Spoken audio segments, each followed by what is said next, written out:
అందరికీ నమస్కారం. నా పేరు సుదేశ్. నేను ఇండియన్ నేషనల్ యువజన పార్టీ నుండి మాట్లాడుతున్నాను. మనం 5 రోజుల క్రితం చూసుకుంటే నారాయణ గాని శ్రీ చైతన్య కాలేజీలో గాని విద్యార్థులు ఉరేసుకొని సూసైడ్ చేసుకోవడానికి కారణాలు ఏంటో మనకు తెలియట్లేదు. మన రాష్ట్ర ప్రభుత్వం ముఖ్యంగా మన విద్యాశాఖ మంత్రి రేవంత్ రెడ్డి గారు అసలు ఏం చేస్తున్నారో అర్థం కావట్లేదు.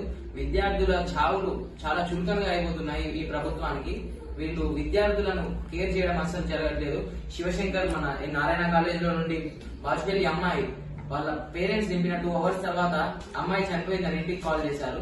ఆ 2 hours లో ఏం జరిగింది, అసలు వాళ్ళు ఏమైనా ఇన్ఫర్మేషన్ ప్రొవైడ్ చేశారా? మన పార్టీ వాళ్ళు మన ప్రాంతంలో వెళ్తే వాళ్ళు పోలీసు వాళ్ళు అసలు ఏం పట్టించుకోలేదు. జశ్వంత్ నారాయణ కాలేజ్ లో బి బ్లాక్ లో పిల్లవాడు ఉరేసుకొని చనిపోయాడు. వాళ్ళ స్టూడెంట్స్ వాళ్ళ ఫ్రెండ్స్ అతన్ని ఉరేసుకున్నాక వాళ్ళ ఫ్రెండ్స్ హ్యాంగ్ చేసిన దాన్ని ఇప్పి వాళ్ళ ఫ్రెండ్స్ ఇన్ఫార్మ్ చేస్తే వార్డెన్ గానీ వాళ్ళు వచ్చి తీసుకెళ్ళినాం. ఆ వీడియోస్ కూడా మన దాంట్లో ఉన్నాయి. ముఖ్యంగా నారాయణ కాలేజ్ లో తనుష్ అనే అబ్బాయి ఎంపీసీ ఫస్ట్ ఇయర్ చదువుతున్నాడు.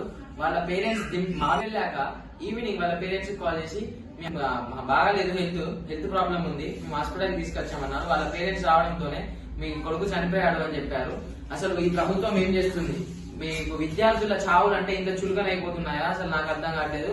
ముఖ్యంగా మన రాష్ట్ర ముఖ్యమంత్రి Yanamala Revanth Reddy garu and education minister of our Telangana state scholarship fees reimbursement కూడా ఇంకా కాలేదు.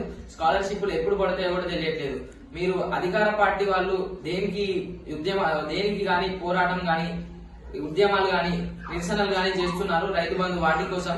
వాటిని మీరు వెంబడెంబడే వాళ్ళ ప్రెజర్ తట్టుకోలేక మీరు చేస్తున్నారు. అదే మేము కూడా చేయాలంటే మేము కూడా బరిలోకి దిగుతాం. మీకు స్కాలర్షిప్లు గాని విద్యార్థులను పట్టించుకోవడం గాని చేస్తే మీరు గాని ఇట్లాంటివి చేస్తే మేము కూడా ఆందోళనకరమైన వాతావరణం క్రియేట్ చేయడానికి మేము రెడీగా ఉన్నాము. మా యువజన పార్టీ కూడా ఈ పిలుపునిస్తుంది. అందరికీ విజ్ఞప్తి చేసేది ఒక్కటే, ఈ శ్రీ చైతన్య నారాయణ కాలేజ్ ఈ కాలేజ్ లో మాత్రం చాలా సూసైడ్ జరుగుతున్నాయి. విద్యార్థులు చాలా మంది చనిపోవడం జరుగుతుంది. ముఖ్యంగా అందరికి చెప్పేది ఒక్కటే, మీ పిల్లల్ని ఈ శ్రీ చైతన్య గాని నారాయణ కాలేజీలో గాని మీరు ర్యాంకులు చూసేయకండి. దాని లోపల మాత్రం చాలా టార్చర్ పెడుతున్నారు పిల్లల్ని. మీ పిల్లల్ని జాయిన్ చేస్తున్నారు అని అంటే మీ పిల్లలు ఇంటికి తిరిగి రావడం మీకు గ్యారంటీ అనేది ఇవ్వరు. చూసుకున్నట్లయితే అన్నమాచార్య పాలిటెక్నిక్ కాలేజ్ లో ఫీజు పెంచి పోయిన ఇయర్ ఫీజు ని పెంచి ఇప్పుడు కట్టమంటున్నారు. ముఖ్యమంత్రి గారు మీరు ఒకటి గమనించండి. మీరు ఈ రోజు అంటుకున్న అన్నము నిన్న తినగలుగుతారా? తినలేరు, రేపు తినగలుగుతారు. అదే మీరు ఇవాళ ఫీజు పెంచి పోయినసారి చదువుకున్న వాళ్ళని ఫీ కట్టమండి, మీకు ఎక్కడ న్యాయము?